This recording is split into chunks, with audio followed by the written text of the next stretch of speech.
A few minutes later. अरे भैया रुको, अरे पैसे दो जी पैसे. ನಾನು ಸಂಡಸ್ ಬಂದಂತ ಹೋಗಿದ್ದೆ ಆದ್ರೆ ಸಂಡಸ್ ಬಂದಿಲ್ಲ, ಅದಕ್ಕೆ ರೊಕ್ಕ ಕೊಡಲ್ಲ. ऐसा बोले तो कैसा जी तुम्हें? होटल ಹೋಗಿರ್ತೀವಿ, ಊಟ ಮಾಡಲ್ಲ ರೊಕ್ಕ ಕೊಡ್ತೇನೆ ನೀ? वो नहीं बात बोला, मैं क्या देखता क्या तुम्हें होटल में नाश्ता करता देखता है वो, तुम्हें बैठने के देखना होता क्या? मैं कैमरा फिक्स माಡ ಅಲ್ಲಿ. ಏನು ಅರ್ಥವೇ ಆಗ್ತಿಲ್ವೇ ಈ ಕೇಸು? कल से वैसे करता मैं भी. ಏನೇ ಬಾತ್ರೂಮ್ಗೆ ಹೋಗಿದ್ರಿ ನೀವು?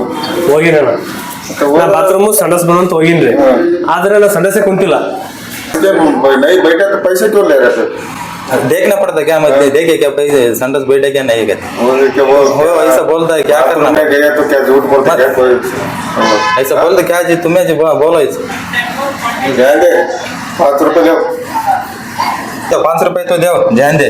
5 रुपए ಕೊಡಬೇಕಾ? ಹಾಂ ಜಲ್ದಿ ದೇವ್ ಸರ್. ಎಲ್ಲಿ ಹೊಂಟ್ರಿ ಸರ್? ಟಿಫನ್ ಮಾಡಕೊಂಡು ಹೋಟೆಲ್ಗೆ. ಅಲ್ಲ ಬಾತ್ರೂಮ್ ಬಂದ್ರೆ ಮತ್ತೆ ಎಲ್ಲಿ ಹೊಂಟ್ರಿ ಅಂತ ಕೇಳ್ತಲ್ಲ ಸರ್. 5 ರೂಪಾಯಿ ಚೇಂಜ್ ಇದೆ ಕೊಡ್ರಿ ತಗೋಪ್ಪ. इसका हुआ गया तुम्हारा? ನಾನು ಕುಂತೇ ಇಲ್ಲಲ್ಲ. ನೀನ್ 7 ಮಿಂಡ್ರಿ ಆದ್ರೆ ನಾನು 14 ಮಿಂಡ್ರಿ.